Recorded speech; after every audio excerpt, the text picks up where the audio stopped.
बिस्मिल्लाहिर्रहमानिर्रहीम अस्सलाम वालेकुम। नदीम जी ऑनलाइन कंसल्टेंसी सर्विस में आपको खुशामदीद कहते हैं। उम्मीद आप खैरियत से होंगे।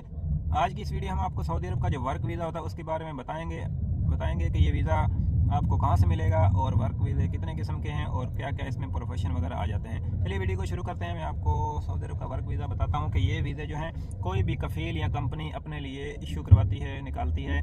जब उनको कोई बंदे चाहिए होते हैं किसी भी काम के लिए, तो वो यहाँ से गवर्नमेंट को जो इसकी फ़ीस तकरीबन 2000 रियाल होती है वो पे करके वीज़ा इशू करवाती है। फिर ये वीज़े किसी भी एजेंसी पे पाकिस्तान में ओवरसीज़ एम्प्लॉयमेंट प्रमोटर जिसके पास लाइसेंस होता है उसका कार्ड यहाँ पर भेजते हैं।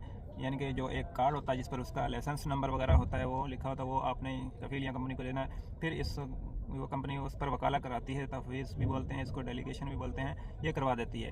तो आपको ये वीज़े अपने मुल्क में कहाँ से मिलेंगे? ओवरसीज़ एम्प्लॉयमेंट प्रमोटर के पास से, एजेंसी के पास ऐसे वीज़े होते हैं। ये वीज़े आपको फ्री भी मिल सकते हैं। अगर आप बहुत ज़्यादा हाई स्किल वर्कर हैं तो आपको ये वीज़े फ्री मिल सकते हैं। कभी कभी ये कंपनी वगैरह फ्री वीज़े निकालती है और आपको इसके लिए इंटरव्यू वगैरह देना होता है। अगर आप इंटरव्यू में पास हो जाएंगे तो आपको वीज़े फ्री मिल सकते हैं। अगर फ्री का कोई चक्कर ना बने तो फिर आपने उनके साथ डील करनी है। वो डील कितने लाख में हो, कितने हज़ारों में है, वो आपने खुद करनी है। और ये आपको कैसे पता चलेगा कि कौन सी एजेंसी के पास कितने वीज़े हैं और कौन कौन से प्रोफेशन हैं? इन प्रोफेशन में आपको जैसे इलेक्ट्रिशियन हो गया, क्रेन ऑपरेटर हो गया, इंजीनियर हो गया और इस तरह के बेशुमार कारपेंटर हो गया प्रोफेशन आ जाते हैं। जिस काम में आपको महारत हासिल हो तो आपने वहाँ पर चले जाना है। अगर आप देखना चाहते हैं कि वीज़े कौन सी एजेंसी के पास BEOE तो चले जाना है, तो वहाँ पर आपको ये वीज़े मिल जाएंगे। एजेंसी के नाम भी मिल जाएंगे और वहाँ का फ़ोन नंबर भी मिल जाएगा। और वहाँ पर जितने वीज़े उनके पास पड़े हैं तो वो आप चेक कर सकते हैं और उनसे बात करके इत्तेफाक करके ले सकते हैं। इसके अलावा आपने ख्याल ये रखना है कि जो भी वीज़ा आप ले रहे हैं, बाई कर रहे हैं, वो आपने कोशिश करनी है कि जिसके अमाल कम हो, जिसके वर्कर कम हो, उस कंपनी तो सारा कुछ आपका खुद ही पे करती है। अगर आप कंपनी पास जॉब कर रहे हैं, करना चाहते हैं, तो कंपनी आपको इकामे बना कर देगी, रैश भी देगी, ट्रांसपोर्ट भी देगी, इंश्योरेंस भी देगी, मेडिकल वगैरह सारा कुछ वो देगी। खाना पीना तकरीबन सबका अपना ही होता है। अगर आप नए वीज़े पर आ रहे हैं, यानी कि पहली दफ़ा सऊदी अरब में आ रहे हैं, तो आपने कोशिश करनी है कि आपने कंपनी का वीज़ा लेना है। उससे फ़ायदा ये होगा कि आपको आते ही एक तो ज़बान नहीं आती होगी, दूसरा आप यहाँ आकर आपको इकामे की टेंशन नहीं होगी, रिहाइश की टेंशन नहीं होगी, और आपको आते ही थोड़ी बहुत जितनी भी तनख्वाह कंपनी में तनख्वाह जो छोटे महीने वाले हैं, छोटे प्रोफेशन, उनकी कम होती है। तो आपने पहली दफ़ा इस पर आ जाना है। बाकी जब आप 2-3 साल का एक्सपीरियंस हासिल कर लें तो फिर आप ट्रांसफ़र भी कर सकते हैं बाहर में किसी कफ़ील के पास और अपना काम भी शुरू कर सकते हैं। अगर कंपनी का वीज़ा नहीं है, किसी कफ़ील का है, तो आपने याद रखना है कि यहाँ पर अगर 4 अमाल, एक कफ़ील के 4 वर्कर हैं या 4 से ज़्यादा हैं तो बहुत ज़्यादा इकामा महंगा हो जाता है। तकरीबन 10,000 12,000 का इकामा भी चला जाता है। तो आप आते ही इकामे के पैसे कहाँ से लेंगे? तो आपने उनसे पूछना है कि जो मैं वीज़ा ले रहा हूँ, जो मुझे वीज़ा दे रहे हैं, तो इस कफ़ील के अमाल कितने हैं? वो आपको बहुत ज़्यादा चक्कर देंगे। वो कहेंगे कि आप वहाँ पर जाकर ट्रांसफ़र करवा लेना किसी दूसरे कफ़ील के नाम पर।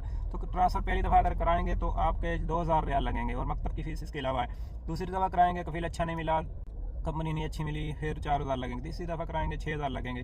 तो इस तरह करते करते आगे 6,000 ही लगेंगे जितनी दफ़ा आप कंपनी चेंज करेंगे, कफ़ील चेंज करेंगे। तो आपने कोशिश करनी है कि जितना हो सके, अगर यहाँ पर कोई बंदा रहता है तो उसके थ्रू वीज़ा लें, तो उसको पता होता है इस कफ़ील के कितने अमाल हैं। और जाते जो आपका इकामा बनेगा, अगर 3-4 से कम अमाल होंगे तो फिर तकरीबन 1200-1300 रियाल का इकामा आपका बन जाएगा 1 साल का। अगर अमाल ज़्यादा हैं तो फिर आप बहुत मुसीबत में पड़ जाएंगे और यहाँ ही काम, एक तो आपको काम नहीं मिलेगा क्योंकि आप नए बंदे हैं और काम इतना है नहीं अभी सऊदी अरब में। तो आपके लिए वबाल जान बन जाएगा वीज़ा। आप यहाँ जो पैसे कमाएँगे यहाँ ही देते रहेंगे, आप ज़हनी मरीज़ बन जाएंगे और ना पीछे कुछ भेज सकेंगे और यहाँ भी खर्चे पूरे नहीं होंगे। तो आपने कोशिश करनी है कि जब भी आप पहली दफ़ा आ रहे हैं तो कंपनी के वीज़े पर आएँ।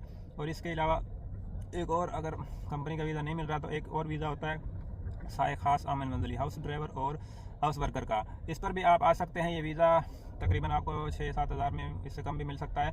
लेकिन इसमें रिस्क ये होता है कि यहाँ पर ये हाउस ड्राइवर, क्योंकि घर के मुलाजिम का ये वीज़ा है तो आप बाहर खुला खुला काम नहीं कर सकते। लेकिन फिर भी लोग रिस्क ले रहे हैं और काम कर रहे हैं। तो अगर आपको कंपनी वगैरह का वीज़ा नहीं मिल रहा है, बड़ा महीना आप ना लें। फिर अगर पहली दफ़ा आ रहे हैं तो इन वीज़ों पर आएँ और जब आप सेटल हो जाएँ, आहिस्ता आहिस्ता काम करते रहें, आपको ज़बान आ जाए, तो आप फिर इसका जो महीना है, इसका प्रोफेशन आप चेंज करके बड़े महीने में कर सकते हैं और फिर आपको इंशाल्लाह कोई भी टेंशन नहीं होगी। तो उम्मीद है वीडियो आपको पसंद आई होगी। इस वीडियो से मतलब आपका कोई भी क्वेश्चन हो, कमेंट कीजिए, इंशाल्लाह हम आपके कमेंट का जवाब देने की पूरी कोशिश करेंगे। मिलेंगे किसी नेक्स्ट वीडियो में। आपकी कीमती वक्त का शुक्रिया। अस्सलाम वालेकुम।